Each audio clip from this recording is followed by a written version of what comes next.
Hello guys, स्वागत है आपका हृदय के एक्सप्लेनेशन चैनल पर। और आज आप देखने वाले हो इविल डेड राइज का पार्ट 2। अगर आपने पार्ट 1 नहीं देखा है तो आप मेरे चैनल पर जाकर देख सकते हैं, वरना आपको ये स्टोरी ज्यादा समझ में नहीं आएगी। तो जैसा कि आपने पिछले पार्ट में देखा कि डैनी को उसकी बिल्डिंग में भूकंप के आते हुए बिल्डिंग में गड्ढा हो जाता है और उस गड्ढे में से मिलती है उसे एक किताब। वो अपने घर पर लेकर आता है और उससे इनके परिवार में कोहराम मच जाता है और डैनी की वजह से उसकी माँ एली डेड बन जाती है। और अब आगे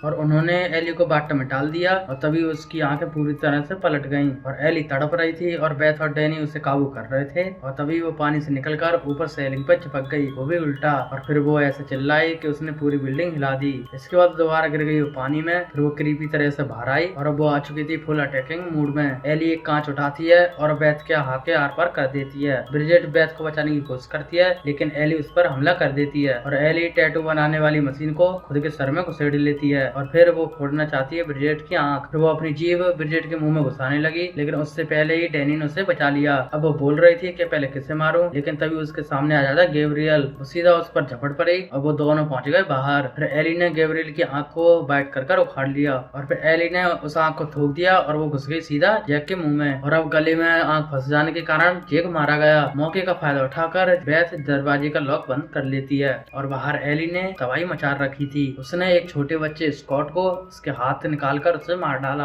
और तभी उसने गैब्रियल का गला चीर दिया और तभी उस पर मिस्टर फोंडा ने शॉटगन मारी लेकिन एली ने उसे भी नहीं छोड़ा। इसी बीच बेथ विंडो का दरवाजा खोलकर आने जाने वालों से हेल्प मांग रही थी लेकिन इतनी तेज बारिश होने के कारण किसी ने उसकी आवाज नहीं सुनी। और इसी बीच डैनी और ब्रिजेट आपस में लड़ने लगे और ब्रिजेट भी समझ गई थी कि ये सब उस किताब की वजह से हो रहा है। और तब बेथ ने इन दोनों को रोका तो डैनी ले गया उसे किताब दिखाने और ब्रिजेट भी अपने रूम में चली गई कैसी को अकेला छोड़कर। और जिसका फायदा उठाकर डीमन ने चल दी अपनी चाल। वो एली की आवाज में कैसी को लोरी सुनाने लगा तो कैसी पहुंच गई दरवाजे पर और इधर ब्रिजेट के चेहरे पर लगा कट वो सड़ने लगा और उसकी पोजेशन चालू हो गई और उसके अंदर से निकल रहे थे बहुत सारे जिंदा कीड़े। और इतने में कैसी को बहलाकर एली ने दरवाजे का लॉक खुलवा लिया और फिर सीधा उसकी गर्दन पकड़ ली। और तभी वहाँ पर बेथ आ जाती है और कैसी को बचा लेती है। लेकिन अब परेशानी की बात ये है एक डेड आर्ट इनके साथ अंदर भी है। बेथ ब्रिजेट को देखने आती है तो वो देखती है कि ब्रिजेट गिलास खा रही है और कांच को हम उसके गले से नीचे उतरते हुए भी देख पाए। और तभी वो बेथ के ऊपर टूट पड़ती है और उसके हाथ लग जाता है एक सैडर और उसकी मदद से उसने बेथ की टांग को छील दिया। और बेथ भी फाइट बैक कर रही थी और बाहर चिल्ला रही थी एली। डैनी उसे देखने आता है तो उसके पीछे लग जाती है और सीधा पहुंच गई उसके रूम में और वहाँ पे उसे दिख जाती है कैसी। वो उसके पास दौड़ी और कैसी ने टूटे हुए डॉल को उसके सामने कर दिया जिसकी वजह से वो टूटा हुआ डंडा उसके मुंह में घुस जाता है और जिसकी वजह से वो शांत हो जाती है। मुंह से निकाल कर वो जमीन पर गिर जाती है लेकिन इनको लग रहा था कि वो मर गई है, लेकिन हमें पता है ये कि बाद में उठेगी। डैनी उसको चादर में लपेट कर बांध देता है क्योंकि वो सोच रहा था कि मोम की तरह ये भी जिंदा ना हो जाए। फिर बेथ ने बैटरी का यूज करके वो आखिरी रैकेट प्ले किया जिसमें फादर बता रहा था कि ये किताब तबाह नहीं हो सकती और उसके दोनों साथी भी डेड आर्ट बन चुके थे। और जब उसने एक्सोर्सिज्म ट्राई किया तो वो भी काम नहीं आया और बाकी सब भी उसकी हेल्प करने आए और वो भी उसकी चपेट में आ गए। और तब फादर उनको जिंदा जला देते हैं लेकिन वो तब भी नहीं मरते और उनको फादर जमीन में दफनाते हैं लेकिन तभी वो बाहर आ जाते हैं और आखिरी में उन सब के टुकड़े करने पड़े तब जाकर वो कहीं शांत हुए। खैर इस बीच एली को रास्ता मिल जाता है उस बिल्ली की हेल्प से।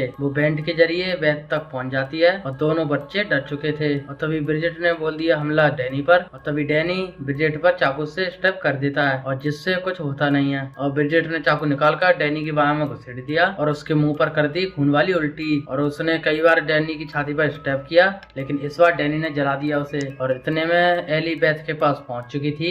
एली ने अपना नाखून रैकेट पर रखा तो रैकेट प्ले हो रहा था और आवाज आ रही थी एली के मुंह से और जिसके बदले में बेथ ने उसकी गर्दन पर एक स्क्रू ड्राइवर घुसेड़ दिया और एली ने गुस्से में आकर उसे बाहर फेंक दिया। तो बाहर बेथ ने देखा कि कैसी छुपी हुई थी और डैनी आखिरी सांसें ले रहा था। कैसी को सॉरी बोलकर उसने भी दम तोड़ दिया और बेथ को पकड़कर एली वही पुराना वाला डायलॉग बोल रही थी कि मैं तुम्हें निकल जाऊंगी। और जल्दी उसे पता चल गया कि एक नहीं ये दो दो आत्मा है। इसके पेट में एक बच्चा भी है। वो जल्दी इसके पेट को फाड़ कर बच्चा बाहर निकाल रही थी, लेकिन टाइम रहते कैसी ने सरका दी वही वाली सीजर जो उसने छुपाई थी और बेथ ने घुसा दिया एली की नाक में, जिससे इन्हें थोड़ा टाइम मिल गया। दोनों जल्दी से बाहर निकल आए और इन्हें अब बिल्डिंग से बाहर निकलना होगा। बेथ वही फायर इसके बाल दरवाजा तोड़ने में लग गई, लेकिन बात नहीं बनी और तब उसने उठा ली मिस्टर फोंटा की शॉटगन और इसी बीच एली ने वो सीजर निकाल ली थी और एक बार फिर एली ने हमला बोल दिया तो बेथ ने इस बार सीधा उसकी टांग उड़ा दी, जैसा कि मिया ने किया था इविल डेड में। अब वो फिर एक बार कैसी को अपनी बातों में फंसा रही थी, लेकिन अब की कैसी नहीं फंसी और उसे पता चल चुका था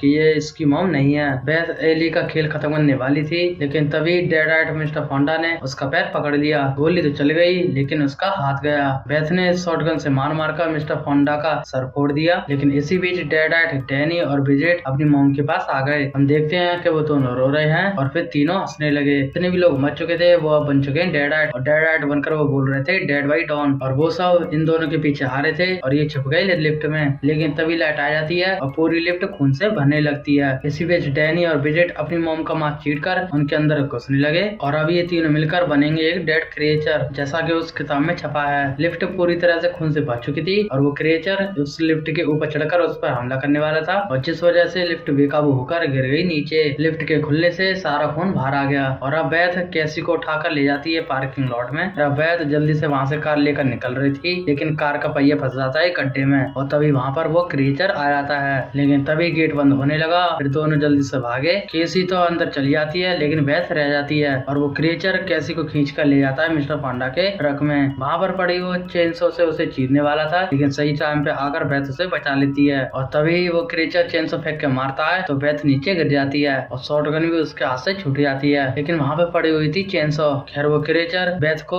वुड चिपर में डाल रहा था, लेकिन सही टाइम पर कैसी उसे बंद कर देती है और बेथ के हाथ लग गई वो चेनसो, जिसकी मदद से वो क्रिएचर को पीछे धकेलने लगी और तभी कैसी वुड चिपर को दोबारा स्टार्ट कर देती है, जिसकी वजह से डैनी और ब्रिजेट तो पिस गए और बच जाती है एली। फिर बेथ एली के सर में चेनसो घुसा देती है, लेकिन अब भी एली का सर बेथ को चढ़ा रहा था और इसलिए बेथ ने एली के सर में लात मारकर उसे फेंक दिया और इस तरह ये मूवी खत्म होती है और दोनों वहाँ से निकल जाते हैं चेनसो लेकर। और अगली सुबह हम देख पाए जेसिका को, जो कि 5वीं मंजिल पर रहती है और इसे कोई आइडिया नहीं है कि कल रात क्या हुआ। पार्किंग लॉट में पहुंचकर वो आराम से अपनी कार लेकर निकल रही थी और वीडियो कॉलिंग पर बात कर रही थी टेसा के साथ। जाते जाते उसने खून नोटिस कर लिया और उसे पीछे से डीमन जकड़ लेता है पीओवी शॉट के साथ, जैसा कि इविल डेड 1 में एस के साथ हुआ था। और बस यहीं से ये पुलिस होकर पहुंची थी उस केविन के पास और वहाँ पर जो कुछ हुआ वो तो हमने शुरुआत में देख लिया और यहाँ पर ये मूवी खत्म होती है। अगर दोस्तों आपको वीडियो पसंद आई तो वीडियो को लाइक करें, चैनल को सब्सक्राइब करें। फिर मिलते हैं किसी और वीडियो में, तब तक के लिए सबको बाय।